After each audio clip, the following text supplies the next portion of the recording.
చంపుతాను అని రామచంద్రమూర్తి ప్రతిజ్ఞ చేశారు. ఎక్కడున్నాడు వాలి అని అడిగారు. అడిగితే చూపించలేదు సుగ్రీవుడు. వాలి ఫలానా చోట ఉంటాడు, రావయ్యా నీకు చూపిస్తాను అని చూపించలేదు. చూపించకుండా ఒక మాట చెప్పారు, రామ తొందరపడకు, నీకొక్క విషయం చెప్తాను విను అన్నారు.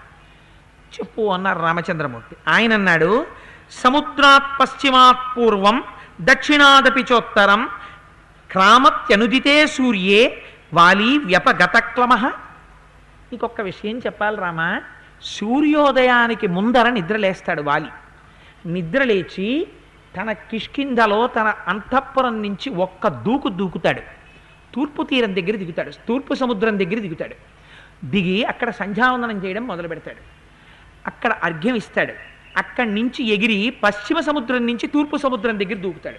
ఒకే దూకులో ఎంత వేగంగా దూకుతాడో చూడండి. ఈలోగా సూర్యోదయం అవక ముందు మళ్ళీ తూర్పు సముద్రం దగ్గరికి వస్తాడు. అక్కడ సూర్యోపస్థానం చేస్తాడు. మళ్ళీ అక్కడి నుంచి ఒక్క దూకుతాడు, ఉత్తర సముద్రం దగ్గరికి వెడతాడు. అక్కడ అర్ఘ్యం ఇస్తాడు. మళ్ళీ అక్కడ నుంచి ఒక్క దూకుతాడు, దక్షిణ సముద్రం దగ్గరికి వెడతాడు.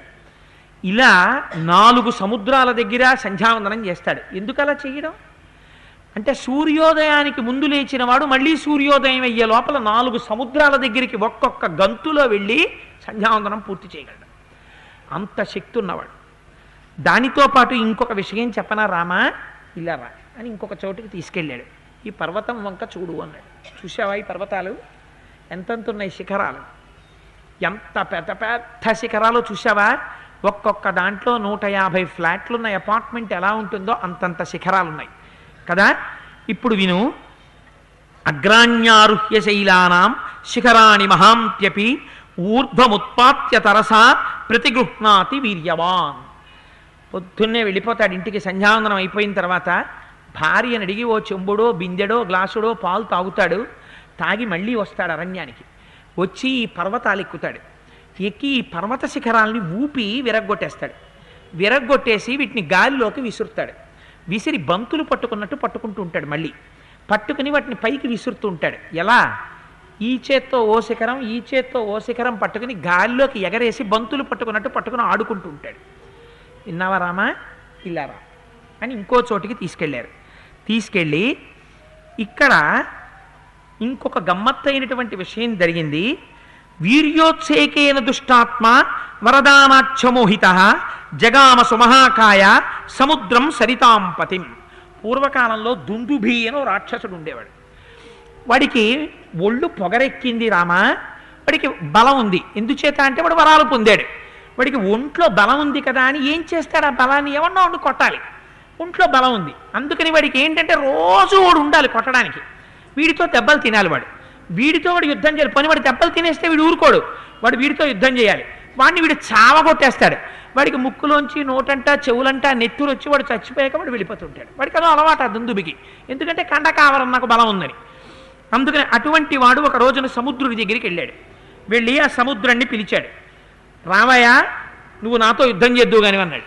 అంటే సముద్రుడు అన్నాడు, నీతో నాకు యుద్ధం ఎందుకయ్యా? నాకేం యుద్ధం చెయ్యాలని లేదు. అయినా నీ బలం ఎక్కడా, నా బలం ఎక్కడా? నేను నీతో యుద్ధం చేయడం ఏమిటి? నేను చెయ్యలేను అన్నాడు. చెయ్యలేను అంటే వాడు వదిలిపెట్టాడు. వాడన్నాడు, చెయ్యలేనంటే నేను వదలను, నాతో యుద్ధం చెయ్యగలిగిన వాడిని నువ్వైతే చూపించు అన్నాడు. ఇదో విచిత్రం. ముష్టి అన్నవి ముష్టి వేసే వాళ్ళనన్నా చూపించన్నట్టు ఇదేం పిచ్చ. నువ్వన్నా యుద్ధం చెయ్యి, లేకపోతే యుద్ధం నాతో చేసేవాడి పేరు ఒకటి చెప్పన్నాడు. ఇంకా వాడి లిస్టులో పేర్లు అయిపోయాయి అప్పటికి.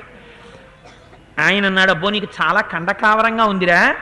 శైలరాజో మహారణ్యే తపస్వి శరణం పరం శంకర శ్వశరో నామ్నా హిమవానితి విశ్రుత గుహాప్రశ్రవణోపేతో బహుకందర నిర్ఘర స సమర్థస్తవ ప్రీతి అతులాం కర్తుమాహవే. హిమవంతుడని ఉత్తర భారతదేశంలో ఒక పెద్ద పర్వతం ఉందయా. అది మంచు పర్వతం. పెద్ద పెద్ద శిఖరాలు ఉంటాయి. ఆయన కూతురు పార్వతీదేవి.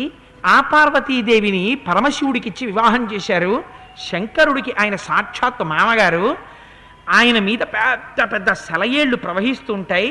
ఎన్నో గుహలు ఉంటాయి. పెద్ద పెద్ద ఋషులు తపస్సు చేస్తుంటారు. వెళ్ళి ఆ హిమవంతుడితో యుద్ధం చేయవయ్యా అన్నాడు. అంటే వీడు వెంటనే ఎగిరి అక్కడికి వెళ్ళాడు. వెళ్ళి మామూలుగా పిలిస్తేనే చేయని యుద్ధం అంటున్నారు, వీళ్ళని రెచ్చగొట్టేయాలనుకున్నాడు. అనుకుని ఆ పర్వతం ఎక్కాడు. ఎక్కి ఆ పర్వత శిఖరాలన్నింటినీ పీకేశాడు, బద్దలు కొట్టేసి చూర్ణం చేసి విసిరేస్తున్నాడు. విసిరేస్తుంటే హిమవంతుడు వచ్చాడు. అడిగితే హిమవంతుడు అన్నాడు, ఇదేమిటయ్యా, నీతో నాకు యుద్ధం ఎందుకయ్యా మధ్యలో, నాకేం యుద్ధం చెయ్యాలని లేదు అంటే వీడన్నాడు, నువ్వు యుద్ధం చేయకపోతే ఎలాగయ్యా, సముద్రుడు ఇలాగే అన్నాడు, నువ్వు ఇలాగే అన్నాడు, ఇలా యుద్ధం చేయనంటే నేను ఒప్పుకోను, యుద్ధం చేసేవాడి పేరోడు చెప్పన్నాడు.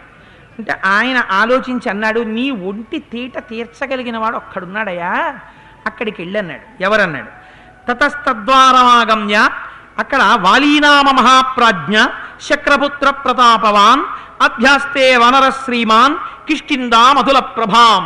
కిష్కింధ రాజ్యాన్ని ఏలేటటువంటి వాలి ఉన్నాడు, మంచి బలవంతుడు. అక్కడికి వెళ్ళు, వెడితే ఆయన నీతో యుద్ధం చేస్తాడు. ఆయనకి ఇలాంటి వాళ్ళే కావాలి, రోజు ఆయన లిస్టు వెతుక్కుంటున్నాడు పాపం. నువ్వు ఇవాళ నువ్వు దొరుకుతావు, మీ ఇద్దరు కొట్టుకోండి బాగుంటుంది, ఎందుకంటే మా దగ్గరికి ఎందుకో అన్నాడు. అనగానే వీడు సంతోషంగా అక్కడికి పోయాడు. పోయి అంతకుముందు వీడికి వాలికి ఏమైనా వైరం ఉందా, వీడు ఎందుకు వచ్చాడంటే దెబ్బలాటెట్టుకోవడానికి వచ్చాడు.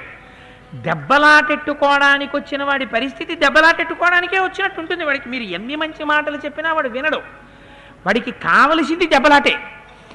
అందుకని ఎంత అంటే మనుష్యుల యొక్క ప్రవృత్తి ఎలా ఉంటుందో, మనస్సులు ఎలా ఉంటాయో చూపిస్తారు మహర్షి. చూడండి, వాడు నిష్కారణంగా ఎన్ని మాటలు మాట్లాడేశాడంటే అక్కడికి వచ్చాడు. తతస్తద్వారమాగమ్య కిష్కింధాయా మహాబల ననర్దకంపయన్ భూమిం దుందుభిర్దుందిభిర్యథ సమీపస్థాన్ ద్రుమాన్ భంజన్ వసుధాం ధారయన్ ఖురైః విషాణేన్నోల్లిఖన్ దర్పాత్ తద్వారం విరదో యథా అధమాధారయిష్యామి క్రోధమద్యానిశామి మాం. అక్కడికి వెళ్ళాట, డెక్కలతో భూమిని అంతటినీ లాగేస్తున్నాడు. ఆ కిష్కింధకుండ ద్వారాన్ని తోషవతల పారేస్తున్నాడు. తన ఒంటితో దాన్ని రుద్దేస్తున్నాడు, పక్క నుంచి చెట్లన్నీ విరిచేస్తున్నాడు, పెద్ద అల్లరి చేస్తున్నాడు. వాలి బయటికి వచ్చాడు. వీళ్ళందరూ భయపడిపోయి బాబాయ్ వీడెవడో వచ్చాడని వాలికి చెప్పారు. ఆయన పాపని నిద్రపోతున్నాడు, భార్యలతో కామమోహితుడై రమిస్తున్నాడు. ఆయన గబగబా బయటికి వచ్చాడు. బయటికి వస్తే వాలిని చూశాడు. వాడు చూసి, పోనీ నేను యుద్ధానికి వచ్చానయా నీతో అన్నా కూడా వదిలిపోయేది. ఆయన్ని చూసి అన్నాడు, అధమాధారయిష్యామి క్రోధమద్య నిశామి మాం గృహ్యతాముదయస్వైరం కామభోగేషు అనరా. తుచ్చుడా, భార్యలతో కామం అనుభవిస్తున్నావా? పోన్లే, రేపొద్దున్న వరకు ఈ కోపం ఇలా అట్టే పెట్టుకుంటాను, పోయి నీ భార్యలతో కామం అనుభవించు అని వాడు ఎంత గొప్పగా చెప్పాడంటే, దీయతాం సంప్రదానంచ పరిష్వజ్య చవానరాం సర్వశాఖాం మృగేంద్రస్త్వం సంసాదయ సుహృజ్జనాం. నువ్వు ఇవాళ రాత్రి నీ భార్యలందరితోటి హాయిగా భోగం అనుభవించు. నీకు బాగా స్నేహితులైన వాళ్ళందరినీ పిలిచి కానుకలు ఎవరికి ఇవ్వాలనుకుంటున్నావో వాళ్ళందరికీ కానుకలు ఇచ్చేసాయి. నీతో సమానమైనటువంటి వాడికి పట్టాభిషేకం చేసేసాయి. తర్వాత యోహిమత్తం ప్రమత్తం వా సుప్తం వా రహితం భృజం హన్యాచ్చ భ్రూణహాలోకే తద్విధం మదమోహితం. నువ్వు తాగి ఉన్నవాణ్ణి, భార్యతో రమిస్తున్నవాణ్ణి, కామమోహితుడైన వాణ్ణి, అప్రమత్తంగా లేనివాణ్ణి, యుద్ధం నుంచి పారిపోతున్నవాణ్ణి, ఆయుధం లేనివాణ్ణి చంపితే పసిపిల్లండి చంపిన పాపం వస్తుంది, అందుకు నిన్ను వదిలేస్తున్నాడు. అందుకని వాడు వచ్చి ఇన్ని మాటలు చెప్పి యవరాజ్య పట్టాభిషేకం చేసేయి, నీ భార్యలతో రమించు, నీ స్నేహితులకి కానుకలు ఇచ్చేసేయి. నువ్వు తాగి ఉన్నావు, పైగా భార్యలతో రమిస్తున్నావు, అందుకని ఇవాళ రాత్రికి వదిలేస్తున్నాను. ఎలాగో అలా కోపం కడుపులో పెట్టుకుని ఇక్కడ కూర్చుంటాను, రేపొద్దునే రా చంపవతలు పారేస్తాను నిన్న. ఏమిటో చాలా తేలిగ్గా, ఇవ్వండి మేస్టారు మీ బట్ట కుట్టేస్తానన్నట్టు చెప్పాడు వాడు. చెప్తే వాడన్నాడు, ఆ వచ్చినవాడు తక్కువవాడు ఏమిటి వాలి, వాడన్నాడు ఇవన్నీ విని, ఒరే నువ్వు నా గురించి ఏమంత బెంగ పెట్టుకోక్కర్లేదురా, నేను తాగి ఉన్నా కూడా అది వీరరసం తాగిన వాడితో సమానం రా యుద్ధానికి అన్నాడు. భార్యలు వచ్చి అన్నారు, పోనిద్దరు వీళ్ళోళ్ళు పాపం అడ్డుపడి ఊరుకోండి అని ఎదురెడుతుంటారు. ఆ కొప్పులు ఊడిపోతుంటాయి, వీళ్ళోళ్ళు తేరగా దొరుకుతారు, వీళ్ళని దోసేసి యుద్ధాలకు పోతుంటారు. అందుకని ఆ భార్యల్ని దోహేసి వాడు యుద్ధానికి వెళ్ళిపోయి ఇద్దరు కొట్టుకుంటున్నారు. ఆ ఇంద్రుడు ఇచ్చినటువంటి మాల మెళ్ళో వేసుకుని ఆ వచ్చినటువంటి దుందుబిని ఆ తలకాయ మీద ఒక్క గుద్దాడు వాలి. అంతే, ఓవర్ హెడ్ వాటర్ ట్యాంక్ బీటలు ఇచ్చేసినట్టు వీడి ముక్కుల్లోంచి, చెవుల్లోంచి, నోట్లోంచి నెత్తురుగారి కింద పడిపోయాడు. అంత మాత్రానికి వాడు అన్న అరుపులు అరిచాడు ఎందుకో. వెంటనే వాలి లేచాడు, మళ్ళీ వాళ్ళని పొడుస్తుంటే వాలి చూశాడు, పిడిగుద్దులతోటి, మోచేతులతో, కాళ్ళతో, పాదాలతో. వాడికి ఎంత సరదాయో అనుకోకుండా వచ్చింది ఆహారం. వాడు వీడిని చావగొట్టేశాడు, వీడు చచ్చిపోయాడు కింద పడి. చచ్చిపోగానే వీడు ఊరుకుంటాడా? వీడికి అసలే దొరికినటువంటి ఆహారం ఇది. వాడు ఆ చచ్చిపోయిన శవాన్ని పైకెత్తి తం తోలయిత్వా బాహుభ్యాం గత సత్వమచేతనం చిక్షేప బలవాన్ వాలి వేగే నైకేన యోజనం. గిర్ర గిర్ర గిర్ర గిర్ర గిర్ర తిప్పి ఆ రాక్షసుడి శరీరాన్ని విసిరిశాడు. అది యోజనం అవతల దూరం నెత్తురు నోట్లోంచిలా కారిపోతూ ఎర్రటి రక్తం కారిపోతుండగా శరీరం అలా గాల్లో యోజన దూరం ఎగురుకుంటూ వెళ్ళి ఆ విసరణంలో చూసుకోలేదు. మతంగ మహర్షి ఆశ్రమం దగ్గర పడిపోయింది. పడిపోవడంలో ఆశ్రమం అంతా నెత్తురు పడింది. పడేటప్పటికి మహర్షి బయటికి వచ్చారు. ఎవడురా ఒళ్ళు కొవ్వెక్కి దుందుబి కళేబరాన్ని ఇటు విసిరినవాడు దివ్య దృష్టితో చూశారు. కొడుకుని పెంచినట్టు పెంచాన్రా ఈ ఆశ్రమాన్ని, ఈ అరణ్యాన్ని. ఎవడో దౌర్భాగ్యుడు ఒక శరీరాన్ని విసిరాడు, నెత్తురంతా వచ్చి ఇక్కడ పడింది. ఎవడు ఆ శరీరాన్ని విసిరాడో ఆ దౌర్భాగ్యుడు ఇక్కడికి వస్తే వాడి తల 1000 వ్రక్కలైపోతుంది అన్నాడు ఆయన. వాడు మరణిస్తాడు అన్నాడు అని వానరములకు 1 డే నోటీస్ ఇచ్చాడు ఆయన. ఇక్కడ మీ అందరూ మీ చిత్తం వచ్చినట్టు తిరుగుతున్నారు. వాలికి సంబంధించిన ఎవడైనా సరే ఇక్కడ చెట్లని పాడి చేస్తూ తిరిగితే రేపటి తర్వాత వాళ్ళు మరణిస్తారని శపిస్తాను. శపించే లోపల మీ అంతా మీరు ఖాళీ చేసి వెళ్ళిపోండి అన్నాడు. అలా శాపం ఇవ్వకముందే వానరులు అందరూ కట్టకట్టుకుని మలయ పర్వతాన్ని ఖాళీ చేసి పారిపోయారు వాలి దగ్గరికి. ఇదేమిట్రా మీ అందరూ ఇక్కడికి వచ్చేసారు, ఎందుకు మలయ పర్వతం మించి అన్నాడు ఆయన. అంటే ఋషి రాత్రి శపించారయ్యా, నువ్వు విసిరేసావు కదా ఆ దుందుభిని, వాడు వచ్చి ఆ రక్తం ఆశ్రమంలో పడింది అన్నాడు. వీడు గబగబా బతిమాలుకుందామని వెళ్ళాడు. సాధారణంగా ఒక శాపం ఉంటే దాన్ని అనుగ్రహం కూడా చెప్తారు ఎలా విడిపడాలో. కానీ వీడిది ఎటువంటి స్వరూపమో ఆయన అన్నాడు, చెయ్యి ఇంకా శాపం అంతే అని తలుపేసుకుని లోపలికి వెళ్ళిపోయాడు. వెళ్ళిపోతే వీడికి అవకాశం ఏమిటి, ఇంకా వాడు ఎప్పుడూ ఆ కొండ ఎక్కకూడదు. కొండ ఎక్కాడో చచ్చిపోతాడు వాలి. అందుకని ఆ వాలి ఎప్పుడూ అటు తిరిగా కొండవంక కూడా చూడ్డు అసలు. అందుకని భయం. అందుకని ఈ బ్రహ్మాండంలో నేను బతకాలంటే ఈ కొండ మీద కూర్చోవాలి. అందుకని రామా నేను ఈ కొండ మీద ఉంటాను. ఇంతకీ నేను ఎందుకు తీసుకొచ్చానో తెలుసా?